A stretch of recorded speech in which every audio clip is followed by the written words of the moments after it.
हे vocab architects, क्या आप लोग शब्दों के पीछे छिपे हुए सीक्रेट्स को जानने के लिए तैयार हैं? आज हम कुछ ऐसे कोड्स को तोड़ने वाले हैं जो सबसे मुश्किल अंग्रेजी शब्दों को भी एकदम आसान बना देंगे। कभी सोचा है कि एक जमाने में लेफ्ट हैंडेड होना बुरा क्यों माना जाता था? सुनने में थोड़ा अजीब लगता है ना? लेकिन इसका जवाब भाषा के इतिहास में बहुत गहराई में छुपा है और बस यहीं से शुरू होता है हमारा आज का सफर। हाँ, बिल्कुल सही सुना। असल में इन शब्दों की जड़ों को यानी रूट वर्ड्स को समझना एक सीक्रेट कोड सीखने जैसा है। और एक बार आपने ये कोड क्रैक कर लिया ना, तो समझो वोकैबुलरी की एक पूरी नई दुनिया आपके लिए खुल जाएगी। तो फिर शुरू करें। तो सबसे पहले हम बात करेंगे पर्सनालिटी की, मतलब उन शब्दों की जो ये बताते हैं कि कोई इंसान अपनी एनर्जी को कैसे इस्तेमाल करता है, अंदर की तरफ या बाहर की तरफ। तो हमारा पहला सीक्रेट कोड या कह ले रूट वर्ड है लैटिन शब्द VERTO। इसका सीधा सा मतलब है मुड़ना या टर्न करना। बस इस एक शब्द को याद रखिएगा क्योंकि ये बहुत सारे कॉमन शब्दों की बुनियाद है। अब देखिए ये कितना आसान है। इंट्रो का मतलब है अंदर, तो इंट्रोवर्ट वो हुआ जो अपने विचारों को अंदर की तरफ मोड़ता है। एक्सट्रो का मतलब है बाहर, तो एक्सट्रोवर्ट वो है जो बाहरी दुनिया से एनर्जी लेता है। और एमबी का मतलब होता है दोनों, तो एम्बीवर्ट में दोनों की क्वालिटीज होती हैं। देखा है ना, एकदम सिंपल। चलिए अब वापस उस सवाल पर चलते हैं जहां से हमने ये सब शुरू किया था, लेफ्ट हैंड वाला सवाल। ये कहानी आपको बताएगी कि कैसे भाषा के अंदर भी सदियों पुराना एक बायस यानी एक तरफा झुकाव छिपा हो सकता है। पता है, इतिहास में हमेशा से ही दाहिने हाथ यानी राइट हैंड को स्किल और अच्छाई से जोड़ा गया है। और ये बात हमें लैटिन शब्द डेक्स्टर में साफ साफ दिखती है, जिसका मतलब ही है दाहिना हाथ। अब यहाँ देखिए असली खेल। लैटिन में लेफ्ट हैंड के लिए शब्द था सिनिस्टर, जिससे अंग्रेजी में मतलब बना खतरनाक या बुरा। वहीं दूसरी तरफ राइट हैंड यानी डेक्स्टर से शब्द बना डेक्स्ट्रस, जिसका मतलब है स्किलफुल या कुशल। सोचकर देखिए, भाषा में ही इतना गहरा बायस छिपा हुआ है। और ये कहानी सिर्फ लैटिन तक ही नहीं रुकी, फ्रेंच से आए शब्दों में भी यही पैटर्न है।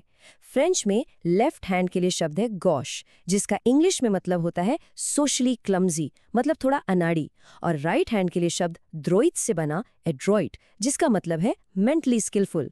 तो बात साफ है, सदियों से भाषा ने लेफ्ट हैंड को कमतर ही आंका है।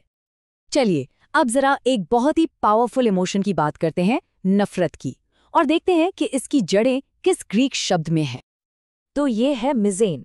ये एक ग्रीक शब्द है जिसका सीधा सा मतलब है नफरत करना। और ये रूट वर्ड कुछ बहुत ही स्पेसिफिक तरह की नफरतों को बताने वाले शब्द बनाता है। जरा इस टेबल पर नजर डालिए। मिसिन यानी नफरत, उसे जोड़िए एंथ्रोपोस यानी मानवता के साथ, तो बना मिसएंथ्रोप, मतलब वो जिसे पूरी इंसानियत से नफरत हो। फिर मिसिन को जोड़िए गाइन यानी महिलाओं से, तो बना मिसोजिनिस्ट यानी वो जिसे औरतों से नफरत हो। और आखिर में मिसिन प्लस गैमोस यानी शादी बन गया मिसोगैमिस्ट, मतलब वो जिसे शादी से ही नफरत हो। एक रूट वर्ड और इतने सारे सटीक मतलब, कमाल है ना? और यहाँ एक छोटा सा पैटर्न भी याद रख सकते हैं। जब भी हम उस इंसान की बात करते हैं जो ये काम करता है, तो शब्द के आखिर में अक्सर IST लग जाता है, जैसे मिसएंथ्रोपिस्ट। और जब हम उस सोच या प्रैक्टिस की बात करते हैं तो आखिर में जुड़ता है Y, जैसे मिसएंथ्रोपी। तो मिसएंथ्रोपिस्ट वो इंसान है जो मिसएंथ्रोपी को प्रैक्टिस करता है। सिंपल। ठीक है, तो हमने कुछ कोड सीख लिए हैं। अब देखते हैं असली जादू, कि कैसे ये रूट्स दूसरे रूट्स के साथ मिलकर और भी नए और इंटरेस्टिंग शब्द बनाते हैं। अच्छा, अगर मीज़ेन का मतलब नफरत है तो इसका उल्टा क्या होगा? जाहिर है प्यार, तो ग्रीक में प्यार के लिए रूट है फिल। तो बस मीज़ेन हटाइए, फिल लगाइए। फिल प्लस एंथ्रोपोस क्या बना? फिलैंथ्रोपिस्ट, यानी वो इंसान जो इंसानियत से प्यार करता है। देखा आपने, सिर्फ एक रूट बदलने से मतलब पूरा 180 डिग्री बदल गया। आपको गैमोस तो याद होगा, यानी शादी। चलिए इसके साथ थोड़ी गिनती करते हैं। मोनोस का मतलब है एक, तो मोनोगमी हो गई एक शादी की प्रथा। बाय मतलब दो, तो बिगैमी का मतलब है दो शादियां। और पॉलिस मतलब अनेक, तो पॉलीगैमी का मतलब हुआ कई शादियां। वाह, ये सिस्टम कितना सीधा और लॉजिकल है ना। ठीक है, तो अब तक हमने काफी कुछ सीख लिया है। अब वक्त है एक छोटे से पॉप क्विज का। तैयार हैं सब? चलिए देखते हैं कितना याद रहा। पहला सवाल, एक बेढंगी सोशली क्लमजी कमेंट को सबसे अच्छे से क्या कहेंगे? सोचिए। और सही जवाब है बी, गॉश। याद है ना, फ्रेंच में बायां हाथ, जिसका मतलब है सामाजिक रूप से अनाड़ी। दूसरा सवाल, जिस इंसान को शादी से नफरत हो उसे क्या कहते हैं? और इसका सही जवाब है सी, मिसोगैमिस्ट। मिसिन यानी नफरत और गैमोस यानी शादी। और आखिरी सवाल, इंट्रोवर्ट और एक्सट्रोवर्ट शब्द जिस लैटिन रूट वर्टो पर बने हैं उसका मतलब क्या है? और अगर आपने चुना है बी, मुड़ना, तो आप बिल्कुल सही हैं। विचारों को अंदर या बाहर की ओर मुड़ना।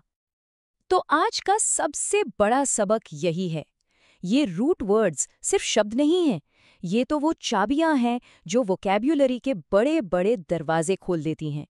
इन्हें सीखने के बाद कोई भी शब्दों से डरेगा नहीं, बल्कि उनके साथ खेलेगा। तो अगर आज इन कोड्स को तोड़ने में मजा आया तो लाइक बटन दबाना मत भूलिएगा, और भविष्य में ऐसे ही और शब्द रहस्यों को जानने के लिए द वोकैब आर्किटेक्ट को सब्सक्राइब जरूर करें। मिलते हैं अगले सेशन में, तब तक हैप्पी वर्ड बिल्डिंग।